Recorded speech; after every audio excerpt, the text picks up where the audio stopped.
नमस्कार, बहुत स्वागत है जीएन न्यूज विशेष में आपका। मैं हूं अमित तिवारी और मैं हूं आपके साथ शुभ्रा सुमन।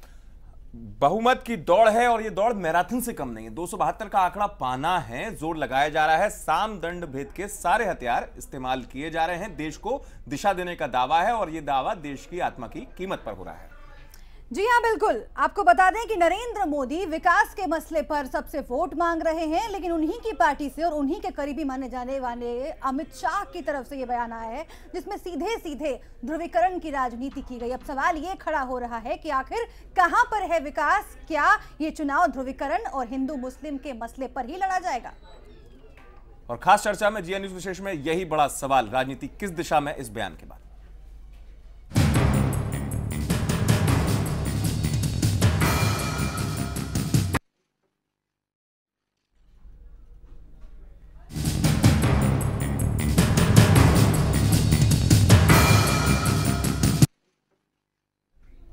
जी हां, अमित शाह का बदला लेने का बयान महज चुनावी स्टंट है या आने वाले वक्त की किसी गंभीर चुनौती का संकेत है? चुनाव में वोटों का ध्रुवीकरण करना परंपरा बन गया है।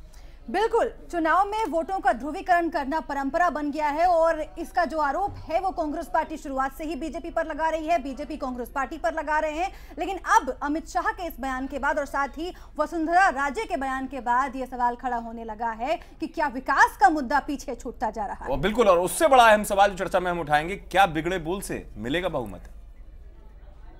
जी हां, ये बड़ा सवाल है कि इस तरीके से बहुमत पा पाएंगे और इस चीज को हम समझने की कोशिश करेंगे चर्चा के दौरान। शुभ्रा, जिस स्थिति में हम देख रहे हैं मौजूदा दौर की सियासत और खास तौर से अमित शाह का बयान उस टाइमिंग पर आना, सियासत में टाइमिंग एक बड़ा पहलू और एक बड़ा तथ्य निभाती है। बिल्कुल अमित, अगर आपको याद हो, मतदान के पहले खासतौर यूपी में उसी बेल्ट पे मतदान है। जब उत्तर प्रदेश का प्रभारी बनाया गया था अमित शाह को, उसके बाद से ही उनके बोल इस तरह के समझ में आ रहे हैं। अयोध्या का मसला उठाना, राम मंदिर का मसला उठाना। हालांकि नरेंद्र मोदी बार बार इस बात पर फोकस कर रहे हैं कि हमारा मसला विकास है, सेकुलरिज्म है, और साथ ही वो साबित कर रहे हैं कि हर वर्ग को वो लेकर चल रहे हैं। लेकिन ये जो बयान है फिर से एक बार बीजेपी पर सवाल खड़े कर रहा है। और ये स्थिति इस तरीके से भी सामने आ रही है कि जब चुनाव की तारीख, और खासतौर से यूपी के उस बेल्ट में चुनाव होना है शुभ्रा, जहां पर यह मसला एक सेंसिटिव, एक संवेदन विषय के तौर पर उभरा है, उसी जगह अमित शाह जाते हैं और बयान देते हैं। बिल्कुल, मुजफ्फरनगर में इस तरह का बयान दिया जाना अमित जाहिर तौर पर एक सवाल खड़ा करता है और इसीलिए आज बीजेपी तमाम विरोधियों के निशाने पर है। और कहा यही जा रहा है कि जब कांग्रेस के उम्मीदवार की तरफ से नरेंद्र मोदी के बारे में गलत बात की गई थी, तब आपने ये कहा था कि ऐसी बात क्यों की जा रही है। अब उसी तरह की बात जब आपके नेता कर रहे हैं, तो फिर क्यों आप चुप हैं? और बीजेपी की तरफ से जस्टिफिकेशन भी किया जा रहा है। सियासत को किस तरफ मोड़ा जा रहा है शुभ्रा, हम प्रतिक्रियाओं के जरिए दर्शकों को दिखाने की कोशिश करेंगे कि आखिर इस पर सियासत किस तरीके से तेज हुई। दरअसल बीजेपी महासचिव और नरेंद्र मोदी के सबसे भरोसेमंद सहयोगी अमित शाह गुरुवार को मुजफ्फरनगर से 40 किलोमीटर दूर राजहर गांव में थे। उन्होंने गांव में जाट नेताओं से मुलाकात की, उकसाने वाला भाषण भी दिया। अमित शाह के साथ बीजेपी विधायक सुरेश राणा भी थे। सुरेश राणा दंगा मामले में अभियुक्त हैं। राणा पर आरोप है कि उन्होंने दंगे के दौरान लोगों को उकसाया था। अमित शाह ने यहां कहा कि इलेक्शन उस सरकार को बाहर करने का मौका है जिसने जाटों को जुल्म का शिकार बनाया। शाह ने बदला लेने और इज्जत की रक्षा करने की बात कही। और तमाम तौर पर राजनीतिक तौर पर यह बेहद अहम इसलिए हो जाता है क्योंकि यहां 32 खाप का वर्चस्व है। पश्चिमी उत्तर प्रदेश की गन्ना बेल्ट में जाटों के समुदाय की खास जगह है। उत्तर प्रदेश में और विशेष करके पश्चिमी उत्तर प्रदेश में ये चुनाव सम्मान का चुनाव है, अपमान के बदले का चुनाव है और जिन्होंने अन्याय किया है उसको सबक सिखाने का चुनाव है। देश कहां से कहां पहुंच गया, उत्तर प्रदेश कितना पिछड़ गया। हमें भटकाया जाता है, कभी जात पात की बात से, कभी पंथ धर्म की बात से, मूल मुद्दे से भटका दिया जाता है। जी हां, बिल्कुल ये स्थिति सामने आ रही है। और शुभ्रा, ये बयान अमित शाह का जो सामने आया उसके बाद एक विवादित स्थिति बनने की नौबत आनी ही थी, क्योंकि जिस तरीके से बयान है और बयान किस जनमानस को देखते हुए दिया जा रहा है। बिल्कुल, लेकिन यहाँ पर एक बात ध्यान देने वाली है अमित कि सिर्फ बीजेपी पर ही क्यों इल्जाम लगाया जाए या फिर सिर्फ बीजेपी को ही क्यों निशाना बनाया जाए। अभी अभी सोनिया गांधी मिलकर आई जामा मस्जिद के शाही इमाम से और फिर उन्होंने ये अपील की। दरअसल हमें इस बात को भी सोचना होगा, क्या देश में अब ध्रुवीकरण का जो मुद्दा है वो फोकस राजनीति को उस तरफ करता हुआ हम कहां पर जा रहे हैं, अहम मसले हम समझने की कोशिश करेंगे और हम इस स्थिति को समझने की कोशिश करेंगे, क्योंकि ये महज बयान नहीं है। बयान चुनाव अभियान के बीच है, इसको समझने की कोशिश करेंगे दृष्टिकोण को। हमारे साथ जुड़ चुके हैं चर्चा में खासतौर पर नवीन Kumar ji, managing editor GR news. नवीन जी, आपका स्वागत है। मेरा पहला सवाल आपसे यही है कि इस बयान को महज बयान के तौर पर देखना चाहिए या चुनाव अभियान के दौरान ये बयान एक फैक्टर है, ये बयान एक दूरगामी सोच के तहत है? जो मुझे लगता है कि ये बयान जो है चुनाव के समय में एक बहुत सोची समझी रणनीति के तहत अमित शाह ने दिया जी। इस चुनाव, आपने इस बयान को बड़े ध्यान से सुना होगा जी, अभी दर्शकों ने भी सुना है जी। उन्होंने कहा कि ये चुनाव सम्मान का चुनाव है जी, ये चुनाव अपमान के बदले का चुनाव है। उन्होंने जिस प्रकार से पहले बयान आए कि अगर आपको याद हो, मुलायम सिंह ने कहा कि अगर जो सरकारी टीचर है नौकरी में अगर वो समाजवादी पार्टी को वोटें देंगे तो उनकी नियमिति निरस्त कर दी जाएगी। कहा पहले कई जगह चुनाव इस प्रकार के बहुत सारे बयान आए कि अगर वोट हमको नहीं देंगे तो हम उनका ये नुकसान कर देंगे, लेकिन उन्होंने बड़े नपे तुले शब्दों में कहा, इन्होंने कहा बटन दबाकर बदला लीजिए। बड़ी महत्वपूर्ण बात है यहाँ पे कि ये कहना कि बटन दबा करके बदला लीजिए, इसका मतलब ये है कि भाई आप सरकार बदलिए। इसके कई सारे मायने निकल सकते हैं, एक शब्द के अनेक मायने हैं। शब्द का मायना ये भी है कि जिस प्रकार से चुनाव में आदमी महंगाई से त्रस्त है, भ्रष्टाचार से त्रस्त है और लोगों के काम नहीं होते हैं, जो लोग कष्ट में हैं, पीड़ित हैं, दंगों से पीड़ित है, उनको कहता है कि सम्मान के साथ अपना सम्मान बचाइए, बदला लीजिए, ऐसी सरकारों को उखाड़ करके फेंक दीजिए। इसका मतलब स्पष्ट कहना ये है कि इस बयान के चुनावी मकसद मतलब है और जो मतलब है वो बड़े गहरे हैं। बिल्कुल, मतलब बड़े गहरे हैं। नवीन जी, बिल्कुल सही बात है कि जिस तरह से ये समय चुना गया है और जिस तरह की जगह चुनी गई है इस बयान के लिए, वो जाहिर सी बात है कि वोट बैंक की राजनीति को देखते हुए है और एक कितना बड़ा खतरा यहाँ पर नजर आ रहा है, क्योंकि तमाम पार्टियां इस बयान के बाद ये कहने लगी कि अभी अभी तो बयान आया है, अब देखिए चुनाव के बाद अगर मोदी की सरकार आती है तो होता क्या है। सभी पार्टियों को लामबंद होने के लिए कहा गया है। जो चुनाव के बाद के खतरे की बात कर रहे हैं सभी लोग, उसको किस तरह से देखते हैं नवीन जी? जिस प्रकार से अभी आपने देखा होगा कि जो बयान दूसरी पार्टियों के आ रहे हैं लगातार, काट काट के फेंक देंगे, मार डालेंगे, ये कर देंगे, उन्होंने उन शब्दों पर बड़ा संयम रख करके, और अमित शाह ने बहुत समय बाद बोला है। आपको याद होगा कि उत्तर प्रदेश की राजनीति में पिछले काफी समय से वो सक्रिय हैं और वहां पर उत्तर प्रदेश की राजनीति में उन्होंने ये एक समय के अनुसार, समय की मांग के अनुसार उन्होंने इस बयान को दिया, ऐसे बयान को दिया बेशक सारी पार्टियां लामबंद हो जाए, लेकिन सब पार्टियां चुनाव तो अलग अलग लड़ रही हैं। वो ये तो कह नहीं रही कि भाई मेरा कैंडिडेट आप हटा दीजिए, अब किसी को सपोर्ट कर दीजिए। सारी पार्टियां लामबंद होकर के किसके खिलाफ? इलेक्शन कमीशन के। इलेक्शन कमीशन पे जाने के बाद इसके अंदर कोई निकलने वाला रिजल्ट नहीं है। चुनाव उनके खिलाफ वो चुनाव लड़ नहीं रहे हैं। ऐसी स्थिति में जो मौजूदा स्थिति है, मुझे लगता है कि इसके अंदर बीजेपी को अधिक फायदा होगा। आपको लग रहा है फायदा होगा जिस बात को आप कह रहे हैं, लेकिन नवीन जी मैं उस वस्तुस्थिति को जरूर आपसे समझना चाहूंगा। इसकी शुरुआत कांग्रेस के कदम से दरअसल हो गई। क्या हुआ है, अगर यदि मैं सही हूं तो देश का जो मतदाता है उसके बीच में इस बार हमने एक अभूतपूर्व उत्साह इस बात को लेकर देखा, या उसका जो मसला है वो महंगाई, सड़क या उसके क्षेत्र की मूलभूत समस्याओं से रूबरू हो रहा था। अचानक एक टर्निंग पॉइंट आता है जहां पर सांप्रदायिक ताकतों की बात या ध्रुवीकरण की शुरुआत हो जाती है, और वो काउंटर की शुरुआत लगता है कि जैसे कांग्रेस ने की हो, चाहे वो स्टिंग का भी मसला आपको पता है, उसके बाद लगा कि पूरे देश के जनमानस में अब जो मुद्दा है वो कहीं डाइवर्ट हो रहा है। देखिए, महंगाई, भ्रष्टाचार, करप्शन की बात, विकास की बात लगातार नरेंद्र मोदी कर रहे हैं जी।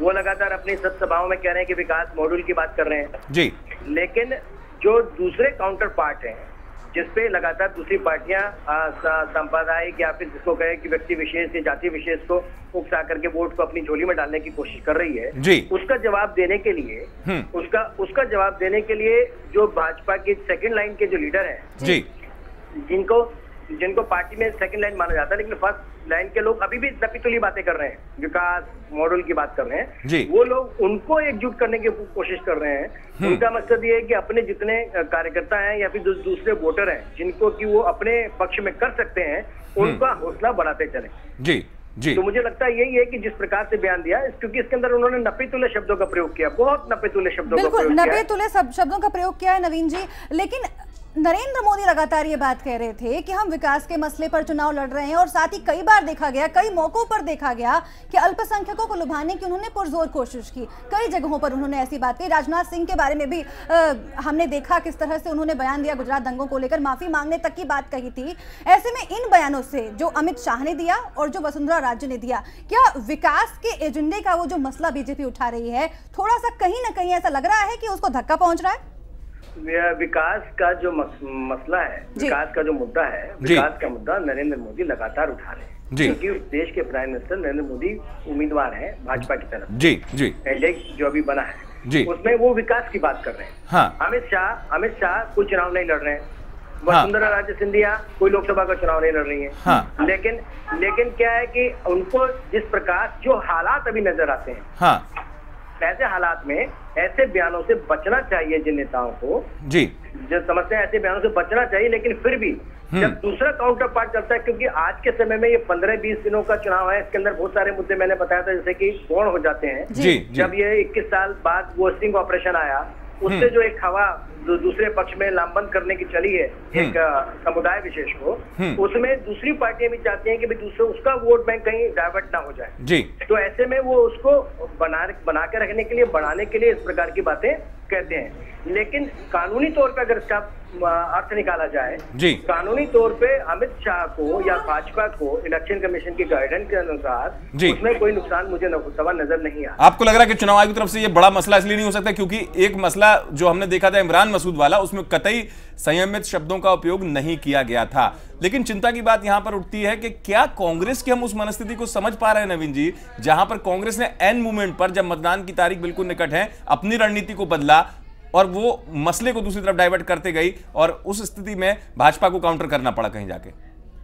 कांग्रेस ने अपनी की रणनीति हर एक सीट के हिसाब से बदल रही है। जी। और यही स्थिति जो है भाजपा भी, क्योंकि एक एक सीट मिलती है। जी। और इसी सीट को इसीलिए मुझे लगता है ये है कि जिस प्रकार से उसको लगता है कि उस वेस्टर्न यूपी के अंदर एक पूरा वोट बैंक वो कहीं एक लामबंद कर ले, एक जगह लामबंद करें तो उसकी सीटें बढ़ सकती हैं। जी। तो ये सीट के हिसाब से अनुरूप के ये बयान मुझे अमित शाह का लगता है। जी जी जी। जी नवीन जी, वैसे अमित शाह की अगर हम बात कर लें, अमित शाह को जब से यूपी का प्रभारी बनाया गया उसके बाद अयोध्या आए और आने के साथ ही उन्होंने राम मंदिर की बात की, उन्होंने ध्रुवीकरण की कोशिश की थी। तो शुरुआत से ही क्या हम मान के चलें कि अमित शाह जो हैं वो इस तरह का प्रयास करने में लगे हुए थे और जो कि नरेंद्र मोदी के काफी करीबी माने जाते हैं, इसीलिए ये भी एक एजेंडा है इस चुनाव में बीजेपी का, इससे इनकार नहीं किया जा सकता। देखिए, बीजेपी का वो हिडन एजेंडा है जिसको बार बार कहते हैं राम मंदिर का, उस राम मंदिर के वो छोड़ना नहीं चाहते हैं, लेकिन वो सरकार के तौर पे व्यापक रूप में उस मुद्दे को महत्वता नहीं दे रहे हैं। जी। जैसे कि आपको याद हो, मुरली मनोहर जोशी ने कुछ समय पहले इस बात की बड़ी बात आई थी कि मुरली मनोहर जोशी ने कहा कि धारा 370 और इसकी चर्चा होनी चाहिए, तो मुद्दे में आना चाहिए, राम मंदिर का मुद्दा मैनिफेस्टो में आना चाहिए। जी। लेकिन उनकी बात को भी दरकिनार कर दिया गया, क्योंकि जो फाइनल मैनिफेस्टो है जो पब्लिक के पास जाना है, हाँ, तो मुझे लगता नहीं कि इस प्रकार के मुद्दे होंगे। उस जो मैनिफेस्टो है जिसके बेस पे सरकार ने चलना है वो मुद्दे अलग होंगे। बयानबाजी के मुद्दे वो बयान है, वो एक बयानबाजी है। वो बयानबाजी जो है एक मतदाताओं को अपनी तरफ आकर्षित करने के लिए, मतदाताओं को उस प्रकार का कॉन्फिडेंस देने के लिए, या फिर जो दूसरे दल जिस प्रकार की भाषा का उपयोग कर रहे हैं उसका काउंटर करने के लिए बयानबाजी हो सकती है। जी, लेकिन एक मसला यहाँ पर यह भी है कि किस सियासत में संदेश का नवीन जी बड़ा महत्व होता है कि मैसेज गेम होता है कि संदेश देने की बात, तो सियासत को इस टर्निंग पॉइंट पर लाने में शुरुआत कांग्रेस की तरफ से ज्यादा नजर आती है कि अचानक इमाम बुखारी से मुलाकात का प्रसंग होता है सोनिया गांधी का, उसके बाद इमाम बुखारी संदेश देते हैं, तो वोट को किस दिशा में और जाति विशेष या जिसे हम ध्रुवीकरण शब्द का इस्तेमाल करते हैं, राजनीति के टर्निंग पॉइंट की शुरुआत कांग्रेस ने की और उसके बाद जिसको मैं समझने की कोशिश कर रहा था कि अचानक थोड़ी सी फिजा बदली। देखिए अमित, अभी मुरादाबाद में जो बहुजन समाज पार्टी के उम्मीदवार हैं काजी जी, उन्होंने जो बयान दिया जी, या फिर इमरान मसूद ने जो कांग्रेस के प्रत्याशी उन्होंने जो बयान दिया जी, या फिर हैदराबाद में जी उमेशी ने जो जिस प्रकार के बयान दिए हैं जी, वो सारे बयान अगर आप देखा जाएंगे तो वो उन्होंने एक अपने कट्टरपंथी विचारधारा को दिखाने के लिए, बताने के लिए अपने मतदाताओं को उन्होंने इस प्रकार के बयान दिए जी। जब तक बीजेपी अभी तक संयम के साथ, जहां तक मैंने देखा भी, चाहे भारतीय जनता पार्टी हो या फिर और दल है, उन्होंने बड़ा संयमता से इस इशू को टैकल करते रहे। लेकिन चुनाव अब पीक पर है। 7 तारीख को पहली वोटिंग होनी है, पहले चरण का मतदान होना, जी जी। 10 तारीख को दूसरे चरण का मतदान होना जी। तो जब पहले 2 चरण में बड़े महत्वपूर्ण क्षेत्रों के अंदर, बहुत सारे राज्यों के अंदर जो वोट पड़ने हैं जी, उन वोटों का ध्रुवीकरण क्या होना चाहिए, उन वोटों को किस प्रकार से पार्टी अपने पक्ष में कर सके, उसके लिए हर कोई अपने पत्ते खोल रहा है। बिल्कुल, ये हर कोई पत्ते खोलने की कोशिश कर रहा है और इस मूवमेंट पर जब मतदान पास है, फिजा बदलने की कोशिश कर रही है। हम एक बार फिर से आपका रुख करेंगे नवीन जी, लेकिन इस बीच स्थिति को समझने की कोशिश और करते हैं बारीकी से। एक बात मसला यहां पर आता है, जिस बात को मैं शुरुआती तौर पर उठा रहा था, शुभ्रा, जिस स्थिति में बात हो रही है, जिस बात को नवीन जी भी कह रहे थे कि दरअसल सियासत में विकास का जो एजेंडा है उस पे है पार्टी बीजेपी, इस बात से इनकार नहीं किया जा सकता, लेकिन जो सियासतदान है दूसरी बार कांग्रेस जो काउंटर करने की कोशिश कर रही है या पूरा मूवमेंट जो एट ए टाइम पे बदल रहा है। बिल्कुल ये बात काफी महत्वपूर्ण कही नवीन जी ने कि काउंटर करने के लिए पार्टियां इस तरह का बयान दे रही हैं। अगर कांग्रेस पार्टी की तरफ से, इमरान मसूद की तरफ से इस तरह का बयान दिया गया, बीजेपी ने भी इस तरह का बयान दिया, एक दूसरे को काटने के लिए इस तरह का बयान, लेकिन यहाँ पर चुनाव आयोग जो है अमित, उसकी भूमिका भी हमें नहीं भूलनी चाहिए। चुनाव आयोग अगर इमरान मसूद पर कोई कड़ा एक्शन ले पाता या फिर कोई संदेश दे पाता तो शायद बीजेपी अभी भी निगाहें बिल्कुल चुनाव आयोग पर ही टिकी है। इस स्थिति को हम और बारीकी से समझने की कोशिश करते हैं। हम सीधे न्यूज रूम का रुख कर रहे हैं। हमारे साथ हमारे सहयोगी सुमित ठाकुर बने हुए हैं। सुमित, आप लगातार निगाह रखते हैं खबरों पर और इस चुनावी अभियान पर भी लगातार आप चीजों को समझते हैं, देखते हैं। सुमित, मेरा पहला सवाल आपसे यही है कि एक बात का जिक्र हम हमेशा करते हैं, सियासत में टाइमिंग का बड़ा खेल होता है। ये टाइमिंग से जुड़ा हुआ मसला है जब बयान अमित शाह का आ रहा है। दूसरी चीज, किस जगह यह बयान दिया जा रहा है वो मसला है। तीसरी चीज, एक संदेश देने की कोशिश। बिल्कुल सही कहा अमित आपने। सियासत में वक्त का बहुत बड़ा अहमियत होती है। ठीक 3 दिन पहले अमित शाह एक ऐसा बयान देते हैं जैसे वोटों का ध्रुवीकरण हो सके। उसके 1 दिन पहले सोनिया गांधी इमाम साहब से मिलती है ताकि मुस्लिम वोट उनके पास में आ सके। तो कुल मिला के जब आप इस सिनेरियो को देखते हैं तो धर्मनिरपेक्षता पर सवाल उठते हैं, जो संविधान की मूल भावना थी, जिसका प्रोपेगेंडा सभी पार्टियां करती हैं। सेकुलरिज्म के नाम पर सब कुछ वोटों की राजनीति की जा रही है। कोई तुष्टीकरण कर रहा है, कोई अपमान का बदला लेने की बात कर रहा है, और सबका एक ही निश्चित उद्देश्य है। वो ये उद्देश्य है कि किसी ना किसी बहाने हम अपना वोट बैंक पक्का कर लें।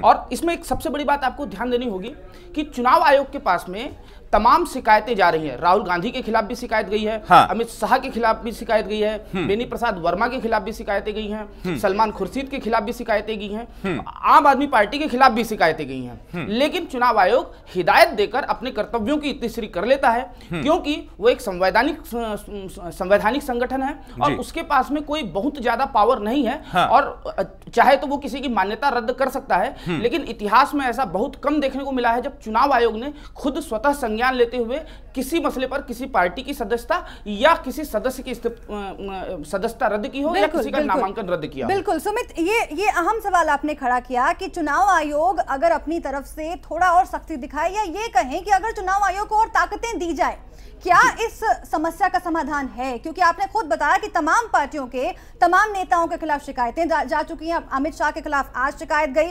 लेकिन बड़ा सवाल ये है कि अगर कोई कड़ा संदेश जाता नहीं है, नेताओं को ये लगता है कि हम कुछ भी बोलकर निकल जाएंगे, हम पर कार्रवाई तो होने वाली है नहीं। बिल्कुल सही कहा शुभ्रा आपने। इसमें एक दूसरा पक्ष भी है, वो होता है स्वनियमन, आत्मनियंत्रण की बात आती है। राजनीतिक दल जो हैं वो देश को दिशा और दशा देते हैं। तो ऐसे में एक सबसे महत्वपूर्ण सवाल यह है कि आखिर राजनीतिक पार्टियां इस समाज को, इस देश को किस ओर ले जाना चाहती हैं। और इसमें जैसे मीडिया के लिए राजनीतिक दल बोलते हैं कि मीडिया को आत्मनियमन करना चाहिए, सेल्फ रेगुलेशन लाना चाहिए। तो जब वो बात करते हैं वो तो बड़ी अच्छी लगती है मीडिया के संदर्भ में, लेकिन जब आप राजनीतिक दलों के संदर्भ में आत्मनियमन की बात करते हैं तो आपको ऐसा लगेगा कि वो बस बोलने की बात है। प्रदेश कुशल बहुतेरे, दूसरों के लिए उपदेश देना बड़ा सरल होता है, अपने लिए कोई कुछ करना नहीं चाहता है। और नहीं तो बेनी प्रसाद वर्मा विवादित बयान देते हैं, राहुल गांधी नसीहत देते हैं, सलमान खुर्शीद फिर से बयान देते हैं। होता क्या है? विकास का एजेंडा मोदी लाते हैं, अमित शाह आके ध्रुवीकरण की बात करते हैं, उनका होता क्या है? तो सवाल ये है कि आला कमानों की कहीं ना कहीं इसमें मौन सहमति होती है। अमित, ये बात बार बार उठकर सामने आ रही है कि जिस तरह से तमाम दलों को अपने भीतर भी झांक कर देखना चाहिए। यानी कि चुनाव आयोग की तरफ हम देख सकते हैं, चुनाव आयोग के पास जितना ताकत है और जितना वो कर सकता है उस हिसाब से कदम उठाए जा रहे हैं और उसमें कुछ कमी भी है। लेकिन ये जो सुमित का कहना है कि अपने अंदर झांक कर देखने की बात, दरअसल हर चीज एक सियासत से जुड़ी हुई है। बिल्कुल। और हमें देखने वाली बात यह है कि जब दूसरे दल के नेता बयान देते हैं, इमरान मसूद ने जब बयान दिया तो बीजेपी के तमाम नेता उसका विरोध करते नजर आए, लेकिन जब अपनी ही पार्टी के भीतर से आवाज उठती है तो आज आप ये देखिए कि खुद बीजेपी इसका समर्थन भी कर रही है और जस्टिफिकेशन भी दे रही है। बिल्कुल, उनके हिसाब से तर्कसंगत चीजें कि उन्होंने ऐसा कुछ नहीं कहा। चलिए हम कह सकते हैं कि एक संयत शब्दों का आप उपयोग कर रहे हैं, लेकिन संयत शब्दों के जरिए आप संदेश किस वर्ग विशेष को दे रहे हैं, या आप अपनी रणनीति के तहत उस बयान को कमान से निकाल रहे हैं। इस चीज को लगातार समझेंगे हम। सुमित भी हमारे साथ बने रहेंगे। हम इस पहलू को जानेंगे कि क्या अब वाकई में चुनाव के आखिरी मोमेंट पर जब मतदान निकट है, सिर्फ ध्रुवीकरण ही एक रास्ता बचा है? तमाम पार्टियों के पास जल्द हाजिर होते हैं।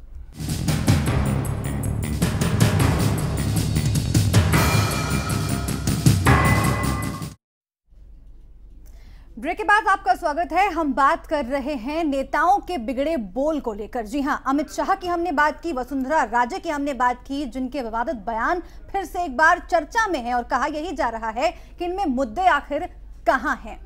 हमारे साथ लगातार सुमित जुड़े हुए हैं न्यूज रूम से, हमारे संवाददाता। सुमित, आपसे समझने की कोशिश करेंगे कि ये जो काउंटर करने का, ये जो एक दूसरे पर आरोप प्रत्यारोप करने का जो चलन है, उसमें मुद्दे कहां पर गौन हो रहे हैं? क्योंकि पहले हमने देखा कि इमरान मसूद कुछ बोलते हैं, विवादित बयान देते हैं, मारने काटने की बात करते हैं, उसके बाद वसुंधरा राजे कहती हैं कि देख लीजिए चुनाव के बाद क्या होता है। अब वो फिर से कहते हैं कि हम किसी से डरते नहीं है, जो करना है कर लो। ये पूरी बातें जो निकलकर सामने आती हैं, उससे जो जनता के मुद्दे हैं वो कैसे गौन होते हैं और संदेश आखिर क्या जाता है लोकसभा चुनावों से पहले? सवाल पूछा है आपने शुभ्रा, और ये बड़ा महत्वपूर्ण सवाल भी है। विकास के एजेंडे पर आर्थिक नीति, विदेश नीति, बेरोजगारी कैसे खत्म होगी, स्थिरता कैसे आएगी, ये सब मसले जो हैं आज की डेट में पीछे छूट गए हैं।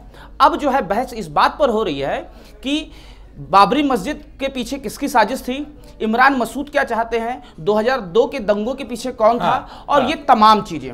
अब इसमें सबसे और एक दिलचस्प चीज जिसमें मैं आपका ध्यान आकर्षित करवाना चाहूंगा वो ये है, आप ये देखिए कि पार्टियों का दोहरा रवैया कैसे है। कांग्रेस बीजेपी को बोलती है कि वो सांप्रदायिक है, पर वो मसूद का समर्थन करती है, वो अवैसी से समर्थन लेती है, और बीजेपी बोलती है कि हम जो हैं राष्ट्रवादी हैं और हमारे लिए राष्ट्रवाद का मतलब नेशन फर्स्ट होता है, और वो अमित शाह के बयान का समर्थन करती है। तो कुल मिलाकर आप दोहरा चरित्र देखिए पार्टियों का कि कोई भी अपने हितों के ऊपर में कुठाराघात करना नहीं चाह रहा है, जिसको जहां से फायदा हो रहा है वो उस बयान का समर्थन करता है। बड़ा सवाल यह है कि क्या वाकई फायदा होगा, क्योंकि नरेंद्र मोदी जो है वो विकास के मसले को लेकर लोगों के पास जा रहे हैं और कई बार अल्पसंख्यकों को लुभाने की कोशिश भी की है। अब क्या इन बयानों से नरेंद्र मोदी के उस विकास के एजेंडे को, गुजरात के मॉडल को, जिसकी चर्चा वो करीब करीब हर भाषण में करते हैं, उसको क्या ठेस पहुंची है? और अगर नहीं तो क्या इस बयान से बीजेपी अपना फायदा होते दिख रही है, इसीलिए वो बार बार समर्थन भी कर रही है इसका? इसका आपको थोड़ा सा एक नमूना देना चाहूंगा कि दिग्विजय सिंह जो बात बोलते हैं, पार्टी उससे पलड़ा झाड़ लेती है और दिग्विजय सिंह का निजी बयान बता देती है। लेकिन राहुल गांधी के बयानों को राष्ट्रीय स्तर पर प्रचार मिलता है, लेकिन जिनको संदेश देना होता है दिग्विजय सिंह को, वो संदेश दे दिया जाता है। ठीक ऐसे ही युवाओं को और पढ़े लिखे लोगों को विकास की बात पसंद आती है, तो नरेंद्र मोदी जो है वो विकास की बात सियासत में स्थिति और मूड को हम समझने की कोशिश करेंगे। सुमित, फिर आऊंगा आपके पास। हमारे साथ चर्चा में लगातार बने हुए हैं नवीन कुमार जी, मैनेजिंग एडिटर जिया न्यूज। नवीन जी, चर्चा में आप इस स्थिति में, जिस चरण में हम चर्चा कर रहे हैं, सुन रहे होंगे कि हर पार्टी कहीं ना कहीं स्वीकारता बयानों को लेकर, चाहे कांग्रेस की तरफ से कितने कट्टर बयान आए हों, कभी कोई कार्रवाई नहीं की गई हाईकमान की तरफ से। क्या हम इस स्थिति को समझें कि सियासत की राह जो है वो इन बयानों के जरिए बनाना मजबूरी हो चुकी है, चाहे वो कांग्रेस का मसला हो, बीजेपी का मसला हो? और कांग्रेस का इसलिए मैं ज्यादा कह रहा हूं कि स्टिंग के बाद आपने भी देखा, एक स्टिंग आया, चलिए उस स्टिंग पर सवालिया निशान उठाए, और अक्सर ये स्थिति मानी गई कि ये 21 साल बाद क्यों आया, ये भी बड़ा सवाल। लेकिन उस स्टिंग के बाद आपने कांग्रेस की प्रतिक्रियाएं देखी थी कि कांग्रेस बड़े उत्साही होकर आरोप साधने लगी थी। ये पूरी कवायद क्या है? अमित, देखिए, दो चीजें बड़ी महत्वपूर्ण है जी। पहली ये, जैसे पहला ब्रेक से पहले शुभ्रा ने कहा था जी, इसमें बताना चाहूंगा कि चुनाव आयोग के पास वो ऑटोनॉमस बॉडी है, हाँ, उसके पास पूरे अधिकार है जी, सर्व अधिकार संपन्न है जी, लेकिन चुनाव आयोग जो है कोई भी फैसला जी तब तक लेता है जब तक चुनाव भी खत्म हो जाते हैं। हाँ, हाँ, हाँ, उसमें कोई मतदान खत्म हो जाएगा, उसके बाद जब वो कोई फैसला लेने की स्थिति में आएगा, जब वो चर्चा करेगा, तब तक से गवर्नमेंट फॉर्म हो जाती है और वो स्थिति खत्म हो जाती है। जी, जी। दूसरी बात कि जिस प्रकार के बयान की बात कर रहे हैं, मैं आपको कुछ एग्जांपल देता हूँ जी, कि जैसे बाटला हाउस एनकाउंटर पे दिग्विजय सिंह या अमर सिंह जी, ने जिस प्रकार की बातें कही, जिस प्रकार से उन्होंने खुद अपनी ही एजेंसी को, जिसको गृह मंत्री कहते थे कि भाई जो उन्होंने इंक्वायरी कराई है बिल्कुल सही है, जो इनकाउंटर हुआ बिल्कुल सही है, उसके अंदर एक इंस्पेक्टर शहीद हुआ जी, लेकिन उसको उन्होंने अपनी तरह से राजनीतिक रंग दे करके तोड़ मरोड़ने की पूरी कोशिश करी। उन्होंने नहीं करी बल्कि आम आदमी पार्टी में केजरीवाल ने भी कहा जी, जिसका विवाद हुआ। हाँ, हाँ, उसके बाद लगातार जो बयान दोनों तरह के बयानों की शैली बिल्कुल अलग अलग है। एक आपने देखा हो कुछ राजनीतिक दलों की बयान की शैली ये है कि उसको मार दिया जाएगा, काट दिया जाएगा, कोई अगर वोट नहीं देगा तो उसको हम जो है सरकारी नौकरी जो पक्की करी उनको वहां से हटा देंगे। हाँ, धमकी भरे लिहाजों में बहुत से नेताओं ने, चाहे वो मुलायम सिंह यादव हो, चाहे वो कांग्रेस के नेता हो, हाँ, चाहे वो बेनी प्रसाद वर्मा हो, दिग्विजय सिंह हो, जगदम्बे का ये क्या नाम इनका सलमान खुर्शीद हो, बिल्कुल सबने जिस प्रकार के बयान दिए वो बिल्कुल डैमेजिंग करने वाले बयान थे। बिल्कुल, तो इसे समझा क्या जाए नवीन जी? नवीन जी इसे समझा क्या जाए? क्या दलों को ये धीरे धीरे लगने लगता है कि जो विकास की अगर वो बात करेंगे तो या तो उनमें दम नहीं है, या तो उन्हें अपने काम पर भरोसा नहीं है, या फिर उन्हें लगता है कि जो एक संरचना है समाज की, जो संरचना है राजनीति की, उसकी वजह से अगर वो ऐसे बयान देते हैं तो चुनावों से पहले उन्हें ज्यादा फायदा हो जाएगा। इसलिए चाहे कांग्रेस हो, बीजेपी हो, समाजवादी पार्टी हो, तमाम दलों की तरफ से ऐसे बयान एक के बाद एक आते रहते हैं। चलिए संपर्क करने की कोशिश करेंगे। सुमित ठाकुर हमारे सहयोगी लगातार न्यूज रूम से बने हुए हैं।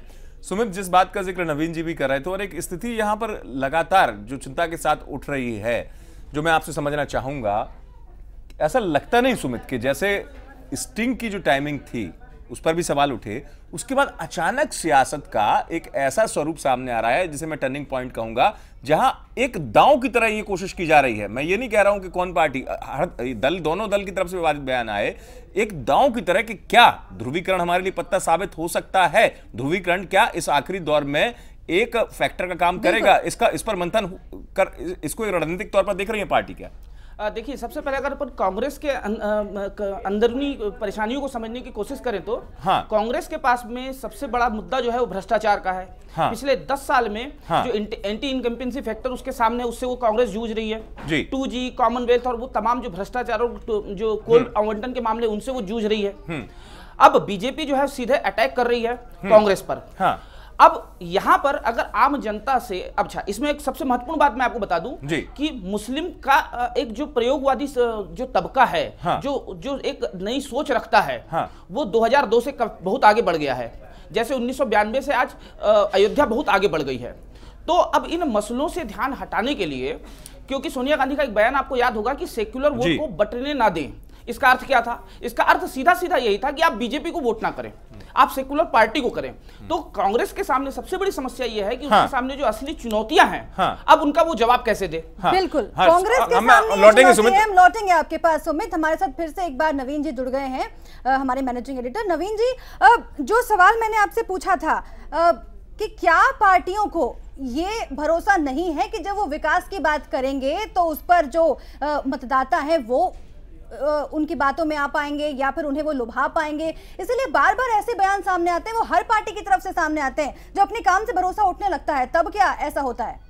शुभराज, मैं यही बात बता रहा था कि जो तीसरी बात, जो पहले जो बयान दूसरी पार्टियों के, वो बड़े हार्ड हिटेड थे, बड़े सख्त लहजे में, बड़े असंसदीय शब्दों का प्रयोग करते हुए वो बयान दिए गए थे।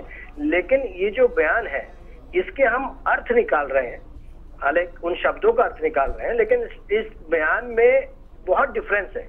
बिल्कुल, इन्होंने कहा सम्मान का चुनाव है। हाँ, हर कोई कह सकता है कि सम्मान का चुनाव है। वो कहते हैं बटन दबाइए बदला लीजिए। अगर कहते हैं बटन दबाइए बदला लीजिए, तो ये हर कोई कहता है कि ठीक है भाई, मेरे साथ भ्रष्टाचार हुआ, करप्शन हुआ, मेरा विकास नहीं हुआ क्षेत्र में, मेरे बच्चे को रोजगार नहीं मिला, तो हम सरकार को चुन के लेके आए थे, विश्वास करके लेके आए थे, घोषणा पत्र में इन्होंने इतने सारे वायदे किए थे, पूरे नहीं किए, तो अब हमें उसका बदला लेना। उसका बदला कैसे लेना है? तो उन्होंने कहा उसको वोट बटन दबाइए, बदला ले लीजिए, उसके अलग हो जाइए, उसको हटा दीजिए सरकार।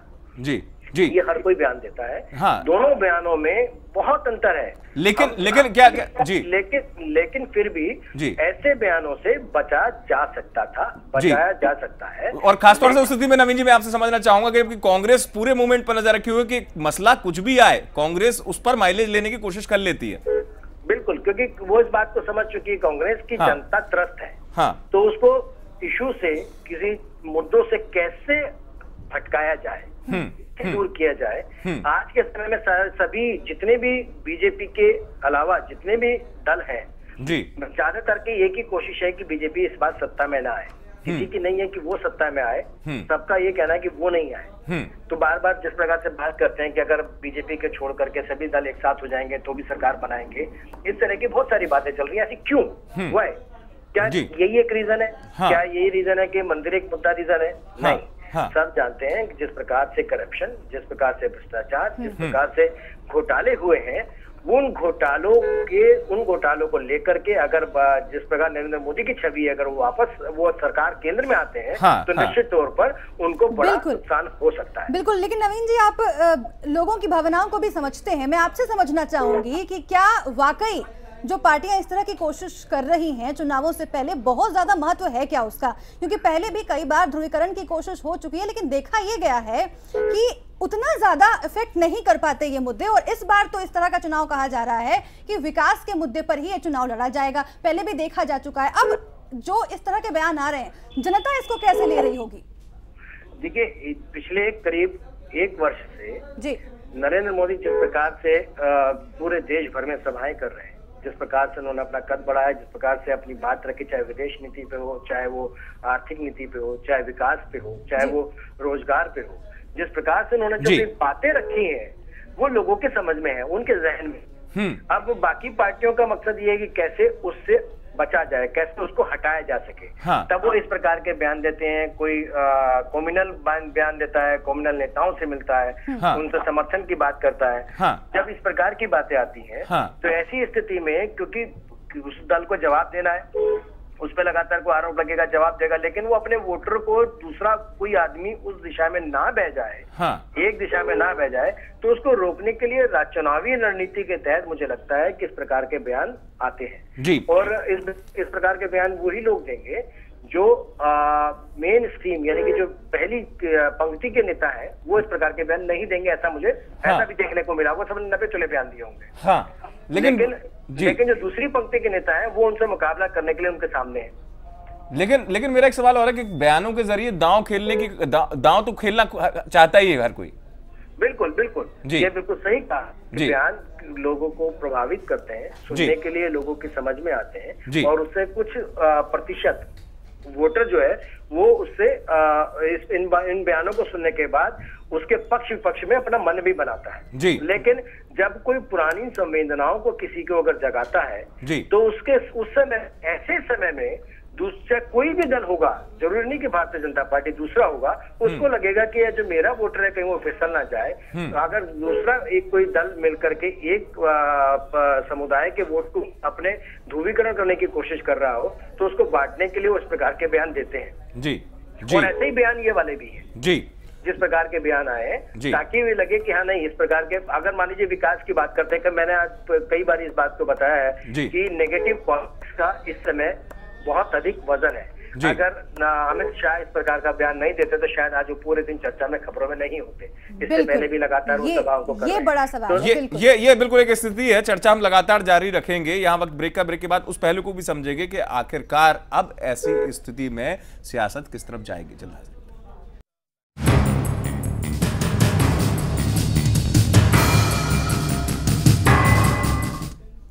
जी हाँ, तो ऐन चुनावों से पहले जो बयान राजनीतिक दलों की तरफ से, उनके नेताओं की तरफ से आ रहे हैं, उनके क्या मतलब निकाले जाएं? क्या सिर्फ एक दूसरे पर आरोप प्रत्यारोप की राजनीति है या फिर कुछ बहुत बड़ा इसमें छुपा हुआ है? और कितनी चिंता करने की जरूरत है इस देश की जनता को, क्योंकि उस तरह के बयानों में अक्सर जो अहम मुद्दे हैं, जो जनता के सरोकार के मसले हैं, वो पीछे छूटते चले जाते हैं।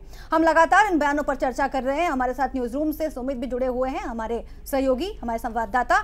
सुमित, आपसे समझने की कोशिश करेंगे राजनीतिक दलों के ऊपर, राजनीतिक दलों के आला कमान के ऊपर ये कितनी बड़ी जिम्मेदारी है, क्योंकि ये कह देना बहुत ही आसान है कि हम चुनाव आयोग के पास जाएंगे। उन्हें भी पता होता है कि चुनाव आयोग के पास जाने के बाद वार्निंग दी जाती है, ज्यादा कुछ संदेश कड़ा नहीं दिया जाता, नेताओं पर कोई आंच नहीं आती। लेकिन अगर राजनीतिक दल अपने भीतर झांक कर देखें और अगर आलाकमान दंड देने का प्रावधान करे, उसके बाद भी क्या ऐसे बयान आएंगे? और अगर ऐसा नहीं हो रहा है सुमित, इसके पीछे किस तरह की दोहरी राजनीति काम कर रही है?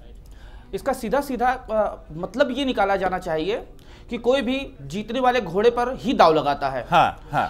मुस्लिम चेहरा है सलमान खुर्शीद जी, तो अब अगर उन्होंने कोई बयान दिया है तो आला कमान अपने एक बहुत बड़े चेहरे को कैसे नजरअंदाज कर सकता है? अगर कोई पार्टी अपने किसी चेहरे पर कार्रवाई करती है तो राजनीतिक तौर पर उसकी पार्टी की साख खुद गिरती है। अब आला कमान के साथ में दिक्कत ये होती है कि अगर एक बयान हुआ है, बयान दिया गया, विवादास्पद भी है, फिर भी उसका बचाव करना पड़ेगा। तो आला कमान मतलब वो चाहे मोदी हो, सोनिया गांधी हो, इन सब के साथ में एक सियासी दिक्कत यह है कि किसी भी स्टैंड को जैसे दिग्विजय सिंह ने दे दिया या अमित शाह ने दे दिया तो ये उसका बचाव करेंगे और कहीं ना कहीं उसकी पैरवी करेंगे। ये इनके साथ में सबसे बड़ी विडंबना की स्थिति। मैं आपको छोटा सा ध्यान दिलवाना चाहूंगा। देवालय वाला प्रसंग मोदी ने उठाया था कि शौचालय से ज्यादा दिवालय से ज्यादा महत्वपूर्ण शौचालय है। और जयराम रमेश ने जब ये मुद्दा उठाया था तब बीजेपी ने उनके इस्तीफे की मांग की थी, उनकी धार्मिक भावनाएं आहत हो गई थी।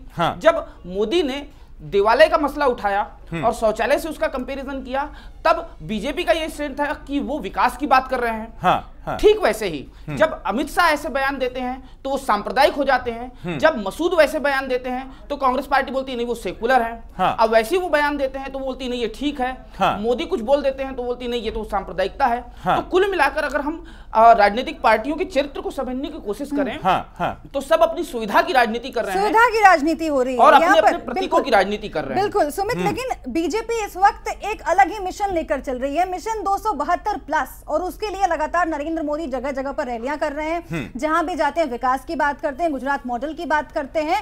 अब क्या मान लिया जाए कि बीजेपी हो या कांग्रेस पार्टी हो, कांग्रेस पार्टी जिसे अब अपना वजूद बचाने के लिए लगातार कहा जा रहा है कि संघर्ष करे, क्योंकि तमाम जो सर्वे है उसमें यह कहा जा रहा है कि कांग्रेस पार्टी इस बार जाने वाली है। अब होता क्या है वो पता चल जाएगा 16 मई को। लेकिन दोनों ही दल क्या इस वक्त अपने अपने लक्ष्य को लेकर चल रहे हैं और जीत के लिए कुछ भी करेगा वाली स्थिति है? सुब्रा जी, ये बिल्कुल आपने बिल्कुल सही कहा है, लेकिन मैं आपका ध्यान थोड़ा सा इसको थोड़ा सा व्यापक परिप्रेक्ष्य में लेके जाना चाहूंगा। 66 साल की आजादी हो गई है। 5000 साल का हमारा इतिहास है। जाति व्यवस्था शुरुआत से चल रही है जो हमारे समाज में आज भी है, और ये हमारे समाज के जीन्स में है, मतलब इससे कोई इनकार नहीं कर सकते। बीएसपी जो पार्टी आई वो भी 3 मतलब ब्राह्मण, शूद्र और बनिया, मतलब उनके बीच में उनका एक विवादास्पद नारा था जिसको मैं अभी सार्वजनिक नहीं करना चाहता। आप समझ गए होंगे कि किनको मारो जूते 4। दलितों को एक करने के लिए उन्होंने एक नारा दिया। और उसके बाद में बीजेपी 1992 के दौर में मंडल के विरोध में कमंडल लेके आई तो उन्होंने राम जी को पकड़ लिया। तो कुल मिलाकर जब आप देखते हैं पूरे इस व्यापक सिनेरियो को, तो जितने भी राजनीतिक दल हैं उनका एक खास वोट बैंक होता है, उसका एक खास तबका होता है, और वो अपने उस कोर वोट बैंक को कभी भी डिस्टर्ब नहीं करना चाहते। और ये भारत की राजनीति की एक सच्ची बात है, यथार्थ है कि जब जमीनी स्तर पर चुनाव के टिकट दिए जाते हैं तो वो वहां की जाति और धर्म की व्यवस्था और उनके राजनीतिक अनुपात और वहां की सांख्यिकी को। लेकिन सुमित एक चीज मैं जरूर आपसे समझना चाहूंगा सुमित, कि इस भ्रम को पालना या राजनीतिक दलों का आकलन कई बार सही भी हुआ, जो आप कह रहे हैं कि स्थान विशेष पर जाति विशेष के व्यक्ति को टिकट देना, लेकिन यह आकलन अभी भी मौजूदा दौर में लोकतंत्र में गलत भी साबित हुआ है सियासी पंडितों का, क्योंकि कई ऐसी सीटें रही हैं जो मुस्लिम बाहुल रही है, वहां बीजेपी जीत गई। जहां कांग्रेस को जीतना चाहिए था, अगर कांग्रेस का गणित था, वहां कांग्रेस हार गई। मसलन लोकसभा के लिए मैं भोपाल सीट का आपसे उदाहरण दे रहा हूं। पिछले कितने वर्षों से आपको भी याद होगा, मुस्लिम बाहुल है लेकिन बीजेपी जीत जाती है। बिल्कुल, लखनऊ है, वहां से अटल बिहारी वाजपेयी जीतते आए हैं।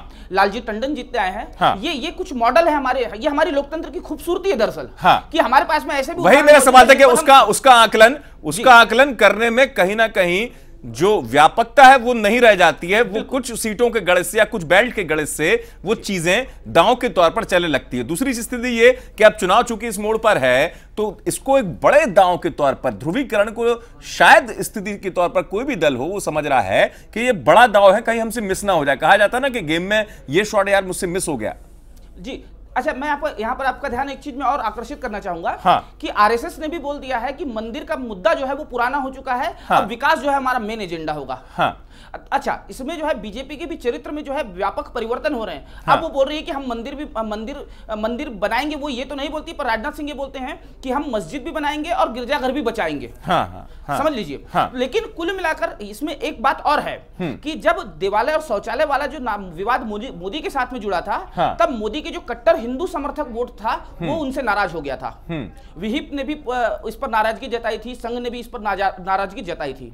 अब ऐसे समय में जब विकास पुरुष बन के मोदी सब जगह रैलियां कर रहे हैं, तो कोर जो उनका हिंदू वोट है उनको भी लड़खड़ाने न दिया जाए, इसकी जिम्मेदारी भी अमित शाह के कंधों पर है। इस बात को आप समझिएगा। जैसे राहुल गांधी कि ये जो मुस्लिम वोटों को आकर्षित करने की जो जिम्मेदारी होती है वो सलमान खुर्शीद और दिग्विजय सिंह के कंधों पर है, तो ठीक वैसे ही बीजेपी में भी अमित शाह के कंधों पर है कि कम से कम हिंदू वोट बैंक हमारा जमीन पे बना रहे। हाँ। उसको कोई नुकसान ना हो, और दूसरा जो पैरेलल लाइन है वो विकास की चलती रहेगी। हाँ। तो कुल मिलाकर जो है एक तीर से दो निशाने किए जा रहे हैं। लेकिन ये सामंजस्य बिठाना बीजेपी के लिए चुनावों से ठीक ऐन पहले कितना मुश्किल होने वाला है सुमित, क्योंकि एक तबका जो ये समझता है, सोचता है कि हर वर्ग को एक साथ लेकर चलना, और ये जो बयान अमित शाह ने दिया है उसके बाद जो छवि बीजेपी की बन रही है, ये जो सामंजस्य है विकास और हिंदुत्व के बीच में, उसे स्थापित करना, उसे बनाकर रखना चुनाव से पहले कितना मुश्किल बीजेपी के लिए।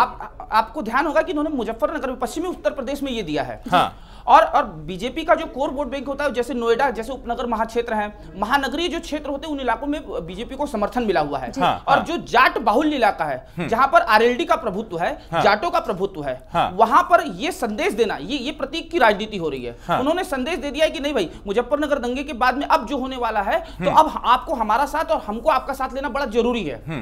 तो समय परिस्थिति काल के हिसाब से अमित शाह ने अपनी तरफ से बहुत बड़ा दांव खेला है, और जिसका फायदा इस सांप्रदायिक ध्रुवीकरण के मसले पर मुझे लगता है कि कहीं ना कहीं होने वाला है। लेकिन ये मसला एक गणित है, गणित के बाद ये बयानों का एक अपना एक अस्त्र है जो हम समझेंगे सियासत के तौर पर। बहुत शुक्रिया सुमित, आप जुड़े हमारे साथ, और नवीन जी का भी शुक्रिया करना चाहेंगे। संपर्क हमारा टूट गया था, आखिरी प्रतिक्रिया में लेना चाह रहा था नवीन जी से, बहुत बहुत शुक्रिया। लेकिन बड़ा सवाल शुभ्रा यही है कि इस तरीके की सियासत से कहां देश के जनमानस में क्या संदेश देने की कोशिश की जा रही है। बिल्कुल बिल्कुल, जो जनता विकास के मसले पर वोट करना चाहती है उसके मस्तिष्क पर क्या असर पड़ेगा, ये भी बड़ा सवाल बिल्कुल है। चुनाव के एंड मोमेंट पर, तो इसी बात के साथ के आने वाला वक्त ये बताएगा कि बहुमत की होड़ में बयानों की ये दौड़ और सियासत का ये मोड़ कहां ले जाके खड़ा करते हैं। 16 मई सब साफ होगा।